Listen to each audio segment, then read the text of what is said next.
শ্যামবাজার সহকারে দেশের বিভিন্ন মার্কেটে পেঁয়াজ আমদানি করছেন ব্যাপারীরা এবং হাট থেকে পেঁয়াজ কিনে এনে মার্কেটে যখনই আমদানি করেন তখনই লসের মুখোমুখি আবারও পড়ে যান ব্যাপারীরা। ঠিক আজকেও এমন একজন ব্যাপারীদের সাথে কথা বলতে আসছি, যেখানে পেঁয়াজ আমদানি একদিক দিয়ে করছেন, আরেক দিক দিয়ে লসের মুখোমুখি ব্যবসায়িকরা। এ বিষয়ে আরো কিছু জানার চেষ্টা করছি। কৃষক সরাসরি যুক্ত হচ্ছে। আসসালামু আলাইকুম। ওয়ালাইকুম সালাম ভাই। কেমন আছেন? আছি ভাই, আলহামদুলিল্লাহ ভালো আছি। আপনারা কেমন আছেন? কি নাম আপনার? আমার নাম মোহাম্মদ বাবু ভাই। এই যে ব্যবসা করছেন, ব্যবসার সাথে জড়িত আছেন কতদিন ধরে? আছি আমি দীর্ঘদিন, অনেক দিন হলো ব্যবসা করি, আলহামদুলিল্লাহ। তাহলে তো অভিজ্ঞতা আছে। অভিজ্ঞ আছে ইনশাআল্লাহ। আচ্ছা, আপনাদের অভিজ্ঞতা কি বলে এই যে কৃষকরা সামনে যে হালি পেঁয়াজ উঠতেছে, হালি পেঁয়াজের দাম পাবে? আলু পেঁয়াজের দাম পাবে না, যদি দাম পায় সে মোটামুটি কুরবানির পরে, আগে আর আগে দাম হবে না। মানে কোরবানির আগে দাম পাবে না? দাম পাবে না।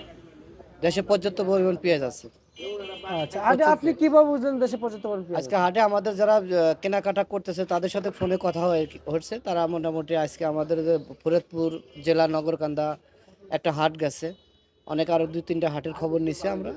1100 চলতেছে হালি পেঁয়াজ, মুড়ি কাটা চলতেছে আপনার 900, 1000। আচ্ছা আচ্ছা। আর আজকের আহ, যে শ্যামবাজারে পেঁয়াজ কত করে বিক্রি করছে? আজকে শ্যামবাজার চলতেছে 22 থেকে 25, আলি পেঁয়াজ চলতেছে 28 থেকে 30। 28 থেকে 30। আর শ্যামবাজারে, শ্যামবাজারে আপনাদের আমি যদি বলি হালি পেঁয়াজ কত বিক্রি চলছে? নিচের বাজার চলতেছে 28 টাকা, উপরের বাজার 30 টাকা। হল্যান্ড পেঁয়াজ কত বিক্রি চলছে? হল্যান্ড পেঁয়াজ চলতেছে আপনার হলো 22 টাকা, 18 টাকা, 20 টাকা। আচ্ছা, হল্যান্ড পেঁয়াজতে উৎপাদন বেশি হয় না? উৎপাদন বেশি হয়। আর মুড়ি কাটাতে হয় না তো? না, মুড়ি কাটা ওই পরিমাণ হয় না। আচ্ছা, মুড়ি কাটাতে যেহেতু হয় না, কিন্তু ভাই আমাদের কৃষকের ন্যায্য দাম পাইতে হলে কি করতে হবে? কৃষকের ন্যায্য দাম পাইতে হলে মনে করেন আপনার অ্যাকচুয়ালি আপনার হলো 45 টাকা রেট থাকলে ভালো হবে। আচ্ছা আচ্ছা। 40 থেকে 45 টাকা। আর যদি উৎপাদন খরচ কমে? উৎপাদন খরচ কম হলে তাহলে সেই ক্ষেত্রে দেখা গেছে যে আপনার হলো 35-30 টাকা, 1400 থেকে 1500 টাকা মন। যদি কৃষকের মানে সার, বীজ এগুলো যদি কম রেটে হয়ে যায়।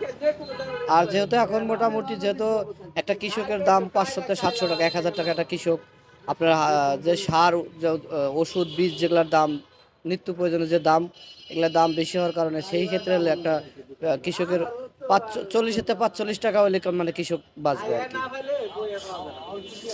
আচ্ছা আচ্ছা আচ্ছা আচ্ছা। বুঝতে পারছি, কিন্তু এখন যে বাজার আপনার কথার সাথে কোনো কথা মিলছে না।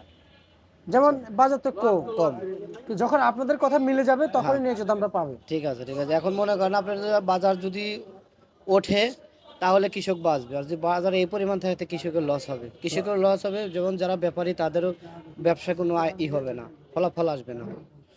এক বাজারে 200 টাকা বাড়তি, আর এক বাজারে 200 টাকা কম, তাতে একটু তো লজ্জা। লজ্জা। আচ্ছা, সেখানে আরেকটু জানতে চাই, এই বছর তো আবাদও হয়েছে, আবাদ প্রচুর আছে। আর বিগত বছরগুলোতে এই বছরও এই মানে বছর উৎপাদনও বেশি হয়েছে। অন্যান্য আবাদের থেকে কৃষক পেঁয়াজের আবাদে বেশি গেছে।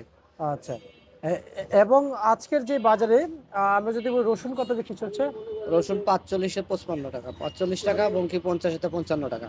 আচ্ছা আচ্ছা আচ্ছা। রসুন বাজারে তো মনে হয় কম রয়েছে। কম রয়েছে, কারণ চায়না রসুন 190 টাকা। চায়না রসুন 190 টাকা। তো সেই হিসেবে যদি বিদেশি পণ্যের দাম বেশি থাকে, তাহলে দেশি পণ্য তো চাহিদা আরো ভালো থাকে। চাহিদা আরো ভালো থাকে, কিন্তু দেশি পণ্য চাহিদা অত বেশি নাই না। আচ্ছা, আমরা তাহলে কি বিদেশের উপর এখনই নির্ভরশীল? আমাদের তো তুলনা হিসাবে আমাদের দেশের পেঁয়াজের একটু মান আর রসুনের বাজার একটু ভালো হলে ভালো হয় আর কি। আচ্ছা আচ্ছা আচ্ছা আচ্ছা। কিন্তু রসুনের বাজার তো ভালো হইতেছে না, হইতেছে না। আর সবশেষ কেমন দেখতেছেন এই বাজার কি আবার বাড়বে? তো বাজার আর বাড়ার কোনো সম্ভাবনা নাই সামনে, কারণ হচ্ছে এখন আগামীতে সামনে ঈদ, ঢাকা শ্যামবাজারে দেশের যারা শ্রমিক যারা তারা বাইরে দেশে চলে যাবে, এবং কি সামনে ঈদের পর, ঈদের আগ দিয়ে কিছু হালি উঠবে। পুরোপূর্ণ হালি পেঁয়াজ ঈদের পর পর উঠে গেছে, হারা ফাটা বিভিন্ন পেঁয়াজ আমদানি হবে বেশি। আচ্ছা আচ্ছা, বুঝতে পারছি। ঠিক আছে, আপনাকে ধন্যবাদ। এই ছিল আজকে সর্বশেষ বার্তা।